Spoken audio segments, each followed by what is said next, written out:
खबर है, खाते में राशि भेजने से नहीं होगा समस्या का हल। पदाधिकारियों को मजदूरों को पास भेजे सरकार। दोस्तों, भाजपा विधायक दल के नेता बाबूलाल मरांडी ने कहा है कि तालाबंदी की अवधि में विभिन्न राज्यों में फंसे प्रवासी श्रमिकों के खाते में राहत राशि भेजने से समस्या का समाधान नहीं होगा। समस्या के अस्थायी निदान के लिए उन्होंने मुख्यमंत्री हेमंत सोरेन से पदाधिकारियों की टीम को विभिन्न राज्यों में भेजने की बात एक बार फिर दोहराई है। बाबूलाल मरांडी ने अपने विधानसभा क्षेत्र धनवार का उदाहरण देते हुए कहा कि वहां के करीब 75,000 श्रमिक दूसरे राज्यों में फंसे हैं।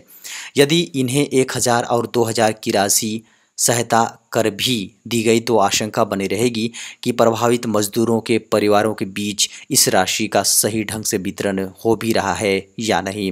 रोज कमाने वालों खाने वालों बहुत से श्रमिकों के पास बैंक अकाउंट भी नहीं है। खबर है, उच्च शिक्षण संस्थानों और छात्रों को यूजीसी ने दी भरोसे की घुट्टी। कहा, शैक्षणिक सत्र में देरी से ना हो परेशान। दोस्तों, कोरोना के चलते परीक्षाओं और नए शैक्षणिक सत्र में देरी से परेशान छात्रों और उच्च शिक्षण संस्थानों को विश्वविद्यालय अनुदान आयोग यूजीसी ने आश्वस्त किया है कि वह जल्द ही इस संकट से बाहर निकलेंगे। साथ ही मौजूदा स्थितियों से निपटने के लिए भी बेहतर रास्ता निकालेंगे। फिलहाल यूजीसी ने इसे लेकर उच्च स्तरीय कमेटी गठित करने की जानकारी दी है और कहा है कि जैसे ही इसकी रिपोर्ट आएगी वह सभी जरूरी कदम उठाएंगे। यूजीसी की ओर से यह आश्वासन उस समय आया है जब देश के ज़्यादातर विश्वविद्यालयों की परीक्षाएं कोरोना संकट के चलते अटकी हुई हैं। वहीं इसके चलते छात्रों में नाखुशी बढ़ने जैसी संभावनाएं हैं। खासकर जो छात्र फाइनल ईयर में हैं, उन्हें समय पर परीक्षाओं के न होने से भविष्य की अपनी राह रुकती दिख सकती है। खबर है, 20 अप्रैल से ऑफिस जाने वालों को रखना होगा कुछ बातों का ध्यान। कोरोना से बचने को है जरूरी। दोस्तों, भारत में 20 अप्रैल से लॉकडाउन में कुछ रियायत दी जाने वाली है। इसके तहत कुछ दफ्तरों में काम शुरू होगा तो कुछ उद्योग धंधे भी शुरू हो जाएंगे। लेकिन इनको लेकर सरकार ने कुछ गाइडलाइंस भी बनाई है जिनको मानना सभी के लिए अनिवार्य होगा। उदाहरण के तौर पर कुछ फैक्ट्रियां खोलते समय मालिकों को ध्यान में रखना होगा कि वो अपने कर्मचारियों को इसके आसपास ही रहने की जगह मुहैया करवाएं।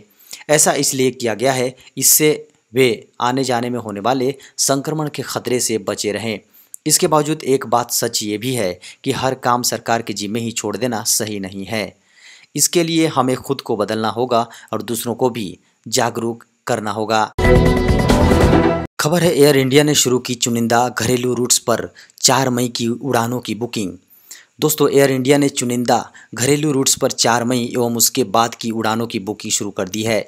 एयरलाइन ने इसके साथ ही इंटरनेशनल रूट्स पर भी 1 जून और उसके बाद की तारीख की फ़्लाइट्स की बुकिंग शुरुआत कर दी है।